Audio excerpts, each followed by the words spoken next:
Hi, I'm Adam Pittman from Computerabilities, and we are fortunate enough today to have Brandon Bowers from Zentech, Ryan Heisler from Computer Ease, David Group from WinStar Technologies, and David Luft from LDD Consulting.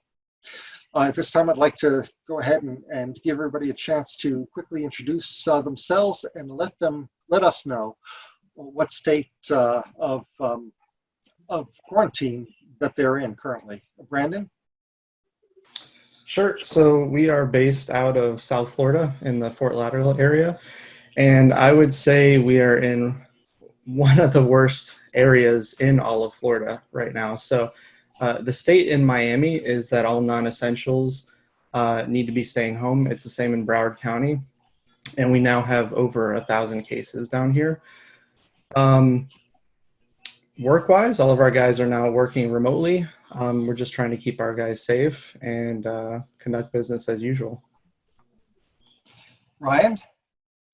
Yeah, so we're in Illinois, but we're in southern Illinois near St. Louis, Missouri, just about 10 miles from St. Louis.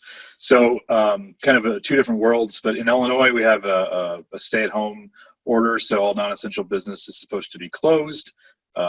It's in the state of Illinois. They have, I believe it's about 5,000 cases in Chicago, which luckily that's 5 hours away from us. But in our area, in our particular county where our company is located, there's, as of yesterday, there were about 15 cases. But in the St. Louis, Missouri area, which is a lot of our clients are located there, they have about 600 cases in the St. Louis area. So the Missouri folks are not locked down. They don't have any orders. So some of the counties do, like St. Louis County, and St. Charles County and the St. Louis City, which is its own county, they all have stay-at-home orders unless you're an essential business. So that's kind of where we're at. Same as Brandon. Our company, we're fully staffed and fully functional. We're all working remotely. We've got one person who stays at our office all the time, but everyone else is doing everything not from our office. So we've got our team separated so that if one person would happen to get infected, it doesn't affect anyone else in the company. David Group. Hi, I'm Dave Grew with WinStar Technologies. We're based out of Culpeper, Virginia. We are under a stay-at-home mandate for non-essential services, and we have seen our clients endure some of the most unprecedented situations that has had a profound impact on them. Some of them have had to close their doors altogether. Others have had to shift to a remote workforce while complying with the social distance requirements, and we've been hard at work helping these folks get their staff up and ready to work through teleworking. David Luft. I'm David Luft with LDD Consulting out of Albuquerque, New Mexico. We only have about 360 cases statewide, but we are at a shelter in place right now, and lots of businesses are not showing up, and half of our techs are working from home or half are in the office because we do support a lot of essential businesses in the medical and education area.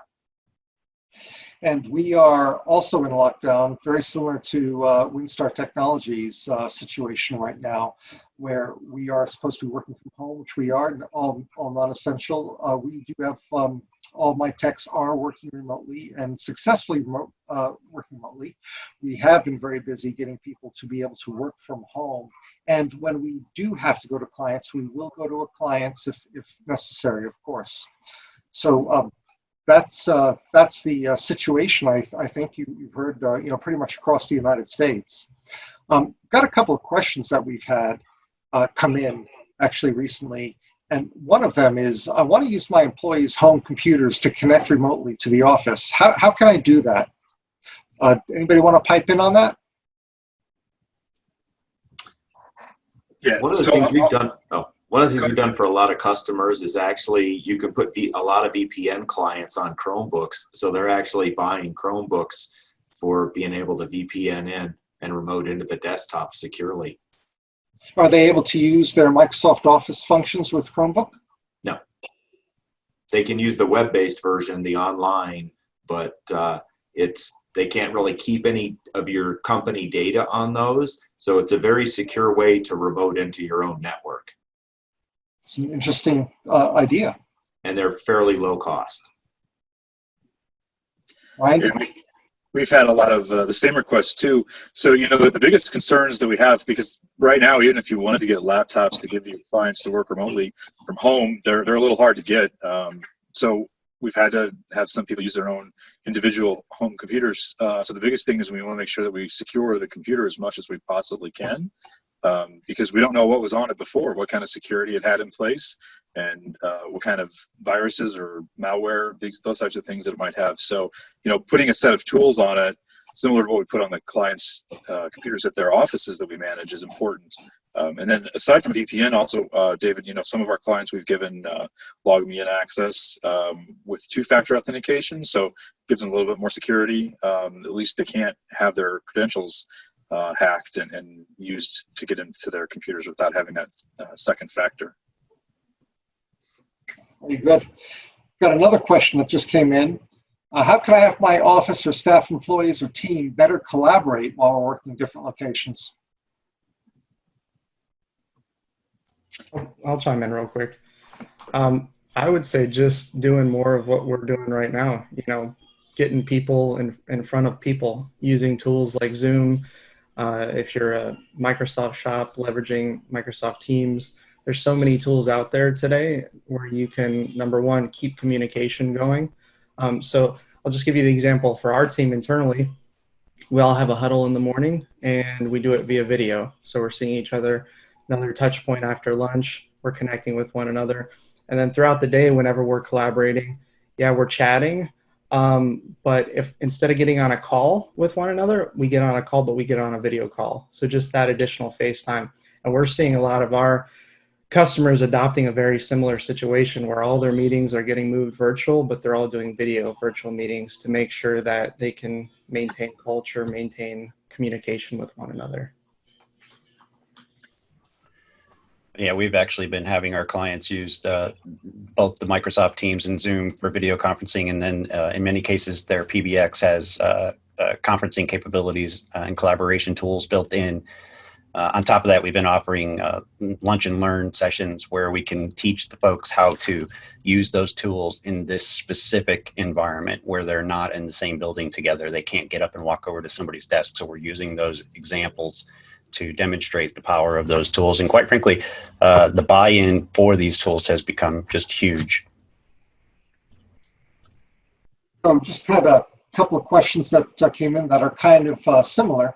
One is, and we have all seen this, all of us, how are cyber criminals using COVID-19 to gain access to your computer and make money? And the other one is, how can we make working from home more secure?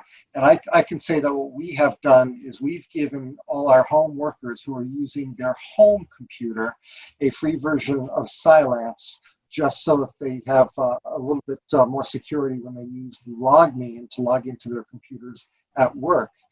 Anybody else? Well, I would say there's two questions there, right? So there are two questions there.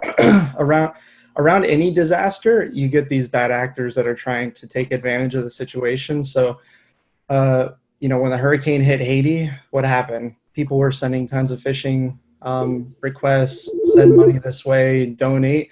And a lot of times it wasn't actually going to where it needed to go. So I think it's just a matter of training your employees and making sure you're still cognizant of what's going on. Same things apply day to day that it does right now. Take a look at the email. If something is kind of urging you to do something right away and urgently, it's usually a red flag that maybe this isn't right. Maybe pick up the phone and call that person. And then regarding the other item and working from home and securely, I'll just tell you what we're doing. So it really depends on the customer, but we've offered across the board to all of our customers free remote agents, meaning endpoint protection, but then also depending on the customer situation and if they have compliance requirements and where their data resides, there's a lot of ifs around there, but we tailor a solution for them. We've been pretty much doing that across the board at no cost, just to try and help our customers with what's going on right now. Got a question coming in, and I'm going to mess up this name, so forgive me, but I think it's Les Ismore or Ismore, I'm not sure, from New Mexico. He asks, as an educator and parent, what is something I can do for my students and my children, especially if access to technology is not affordable at this time? He says he's tried to send reassuring emails, including cat pictures, but I worry about the educational impact as well as the long-term impact to my students and children's well-being. So a lot of the educational community is ramping up. They're actually loaning computers to the students to take offline, and they're using, then through your local internet provider, you might be able to get free internet, or a lot of the cell phone providers are offering unlimited data usage. And there's a lot of curriculum online now that you can use that's very helpful for the students. And again, like you guys mentioned, in just working with your own staff, having some kind of video conferencing with the students and the teachers to keep the communication level high, because people are really worried right now. And as leaders, our job is to help people feel secure and give them that confidence to be able to continue on, that this whole thing isn't going to collapse. So as a leader of either your house, your business, or maybe your classroom, you just want to give that confidence to people that everything is going to be okay, because we will make it through this. You know, to add on with what David said, in Broward County, so South Florida here, the school board has been reaching out to all parents, letting them know that there's, I guess, distribution points to where they're giving out laptops for everybody. Also in low-income areas, they're providing free internet, very similar to what David had mentioned.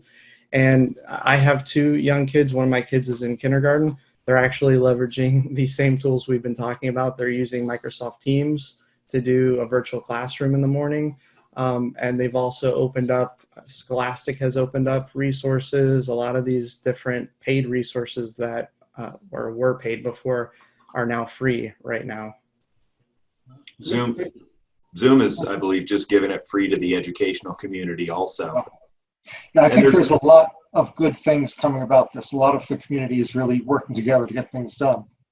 In New Mexico, we have a little more poverty than most places, and the schools are actually still, for the kids that have the free lunches, you can go by with your student and pick up the free lunches now, so that the kids can continue to eat and not put extra burden on the families in case they got laid off or furloughed.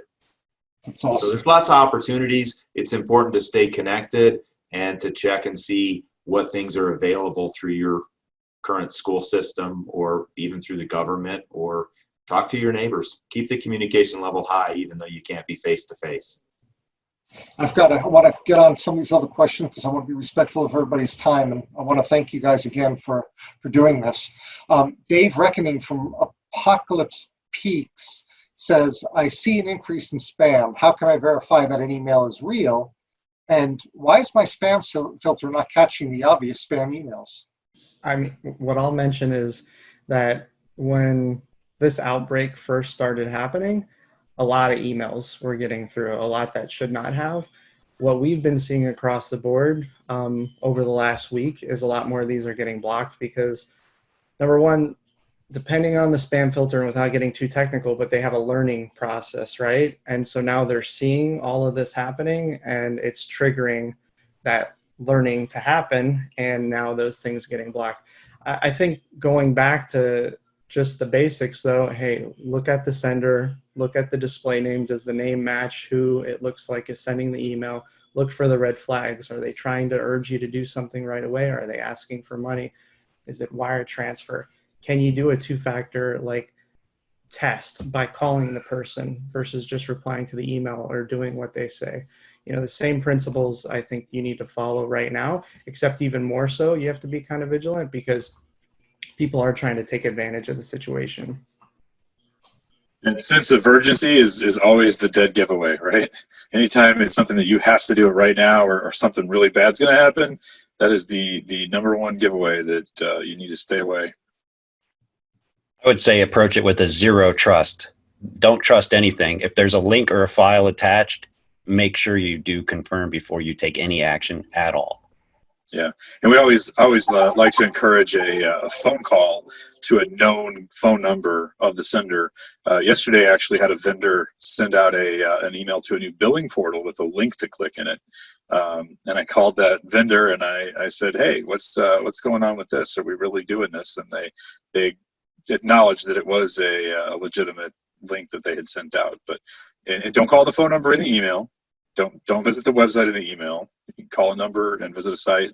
Only things that you can verify outside of that communication that you already know to be correct. You can always do a Google search for that also, and that'll pull something up that's not tied to it. So if it is a fake link, you'll have a correct link. Yeah. So quick question. Somebody asked any tips for small business trying to make it through this temporary environment. Ryan or David, Groot, either one of you have any tips for that? Dave Groot, do you have? I'm not as fully up on the CARES Act as I could be. You know, obviously I know that there's provisions in it for covering employee payroll, but I don't know the specific rules and regulations just yet on what you can qualify for. So I don't know if any of you have any ideas, any better knowledge about it than that. I would also just say that, the payroll protection, talk to your bank about that, as well as the U.S. Chamber has a lot of information on how to get the SBA grants. I know there's a $10,000 grant out there to help cover expenses during this time, and every small business qualifies for that. If there's enough money, you really need to jump on it, because there's only $349 billion, and that's not as a lot of money when you think about all the businesses that are out there that need Right. it. Yeah, the other thing, I'm sorry. No, please. Just the thing to acknowledge for the sole proprietors or the contractors, they are now eligible for unemployment benefits, which is not normally the case. So even in the case of a very small business, there are benefits out there for them as well. That is excellent information, I'm sure. Just a couple of other comments that I'd like to make. It's difficult to work at home. So, one of the things that I find really useful is to get up at the same time, do my same routine, jump in the shower, brush my teeth and everything, and get dressed as if I'm going to work. And then I run upstairs to my work area and start. That helps me a lot. Anybody else have any other recommendations? Yeah, I sort of do the same thing. I have the same, I try to go to the same place. I've got my desk at my house with my computer there. I've got my office phone on that desk. I got a door that I can close and lock, which is closed and locked right now, so that I don't get bothered by wife and kids who are home from school. So having a dedicated space is pretty helpful to keeping your sanity when you're having to work from home. That's a good point. Anybody else? While not everybody else might agree, I think it's important to still get dressed like you normally do for work, and just keep your routine exactly the same like you had mentioned, Adam, but without the commute and leaving. And set yourself up a nice workspace that you could be efficient while you're there also. It's worth bringing your equipment home from work or picking up some new equipment.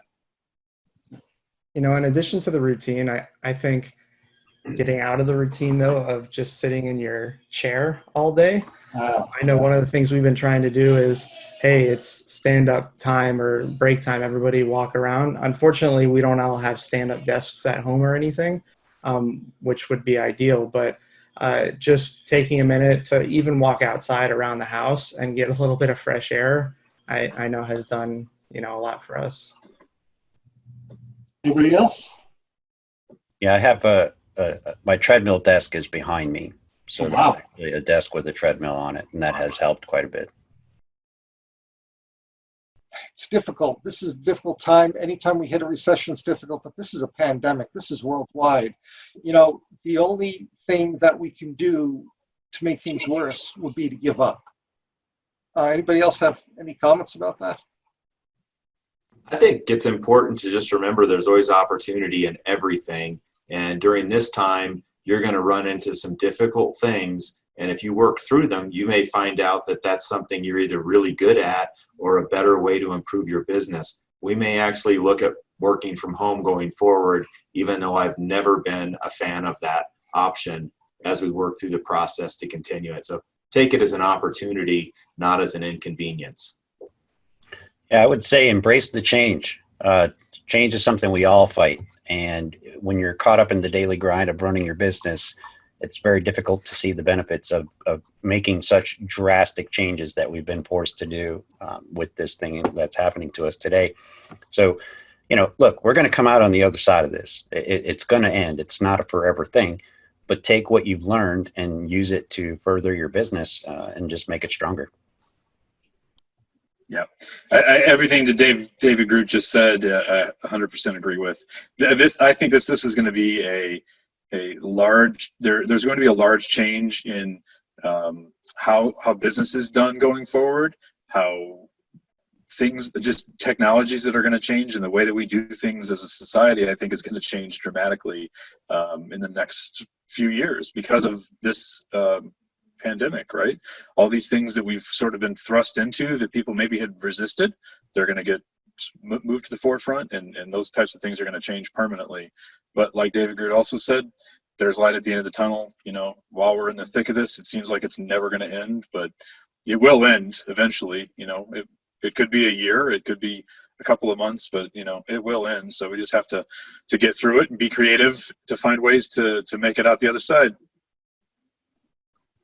I agree with everybody, but on top of that, number one, it's going to end. And when it ends, there's going to be a lot of opportunity for those that were doing business the right way and were able to get through this. So I think number one, everybody just needs to make sure that they focus on their business, because as long as your business survives, it's going to provide, number one, opportunity for employees. Again, right? A lot of opportunity for people, and there's going to be a lot of opportunity because the fact of the matter is there's going to be some businesses that don't make it through this.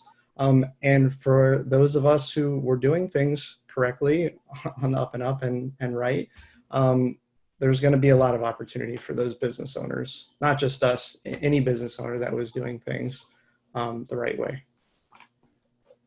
Just don't want to get into that survival mindset where, oh my God, I have to cut this, because in the long run, that in the short run even, that's gonna hurt us.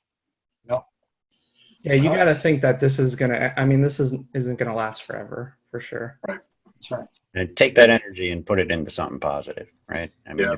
Even if you have a slowdown, take advantage of that slowdown to evaluate your business and try and improve all the things that you can with it, so that when the opportunities are in front of you again, you're ready to jump.